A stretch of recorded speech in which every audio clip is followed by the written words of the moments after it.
Ok, salut tout le monde. On va continuer dans Jean 5. Je m'avais arrêté à. Oh, je me trompe bien. Je me trompe pas, c'était 27. Verset 27. Fait qu'on va continuer. Euh,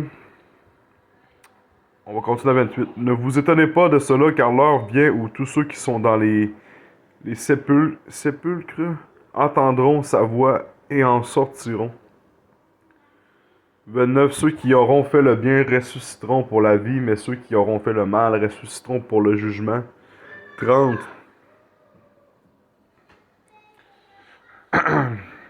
30. Je ne puis rien faire de moi-même selon que j'entends, je juge et mon jugement est juste, parce que je ne cherche pas ma volonté, mais la volonté de celui qui m'a envoyé.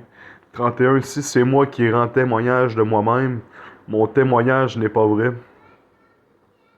32. Il y en a un autre qui rend témoignage de moi et je sais que le témoignage qu'il rend de moi est vrai. Il y en a un autre qui, qui rend témoignage de moi et je sais que le témoignage qu'il rend de moi est vrai. De qui il parle? 33. Vous avez envoyé vers Jean et il a rendu témoignage de la vérité. Vous avez envoyé vers Jean et il a rendu témoignage de la vérité. 34. Pour moi, ce n'est pas d'un homme que je reçois le témoignage, mais je dis ceci, afin que vous soyez sauvés. 35. Jean était la lampe qui brûle et qui, lui, avait voulu vous réjouir une heure à sa lumière. Jean était la lampe qui brûle et qui, lui, et vous avez voulu vous réjouir une heure à sa lumière. Ok. Parce que vous comprenez que quand moi je lis, j'essaie de comprendre. Les gens lisent pour lire. Moi, j'essaie de lire pour comprendre. Ok. Puis je veux pas généraliser non plus. Je dis pas que tout le monde fait ça, mais. Ok, 36. Moi, j'ai un témoignage plus grand que celui de Jean, car les œuvres que le Père m'a donné d'accomplir, ces œuvres même que je fais, témoignent de moi que c'est le Père qui m'a envoyé. 37. Et le Père qui m'a envoyé est rendu à lui. Et le Père qui m'a envoyé a rendu lui-même témoignage de moi. Vous n'avez jamais entendu sa voix, vous n'avez point vu sa face. 38. En plus, il met une virgule comme si ça se suivait de suite. C'est fort ça.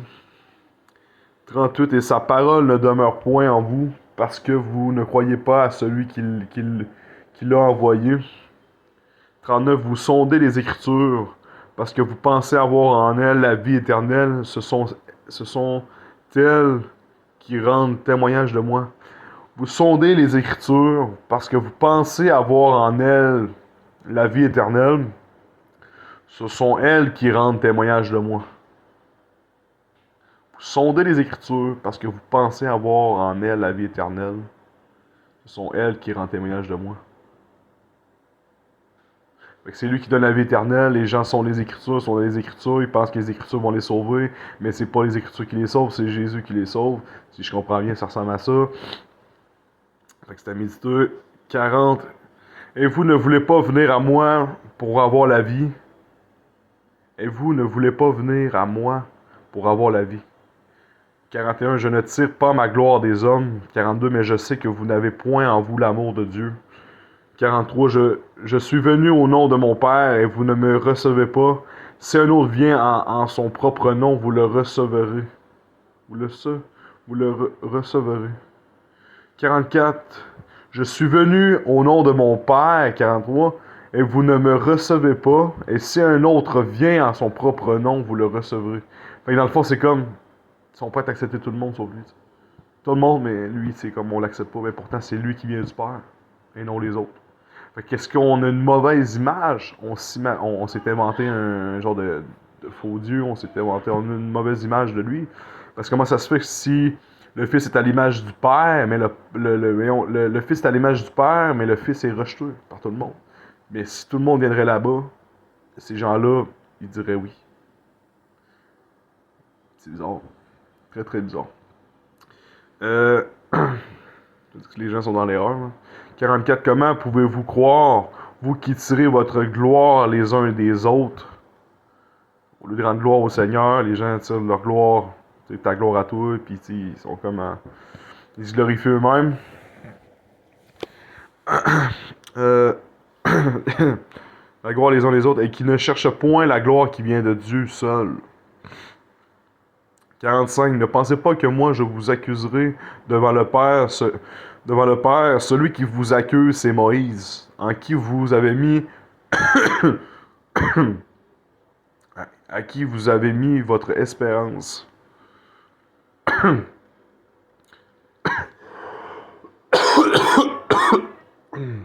Désolé. Je répète, ne pensez pas que moi je vous accuserai devant le Père. Celui qui vous accuse, c'est Moïse, en qui vous avez mis votre espérance.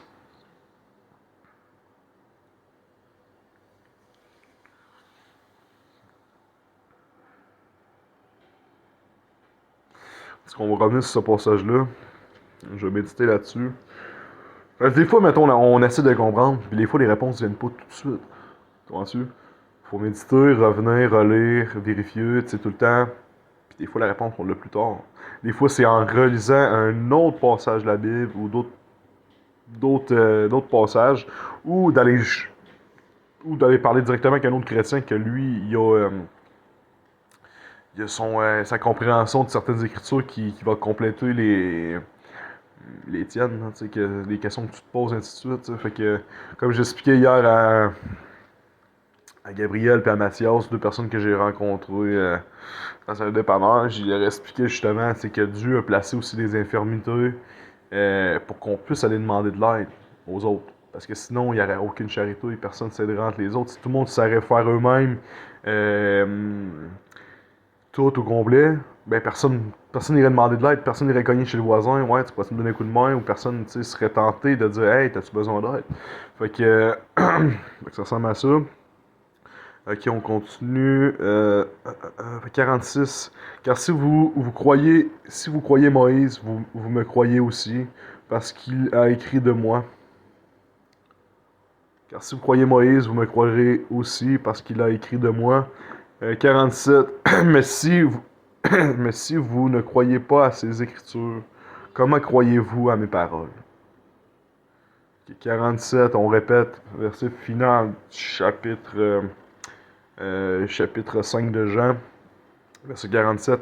Mais si vous ne croyez pas à ces écritures, à ces écrits, si vous ne croyez pas à ces écrits, comment croirez-vous à mes paroles? Si vous ne croyez pas qu'à ce qui est marqué, là, mais comment que vous allez me croire quand c'est moi qui va venir vous parler directement en face? C'est comment que les gens attendent. Les gens parlent du Messie, mais comment que les gens attendent le Messie, t'sais. Il y a un des passages dans la Bible qui dit justement, ok, vous m'attendez comment vêtu de robe blanche? Comment vous m'attendez? Comment les gens attendent le retour du Messie?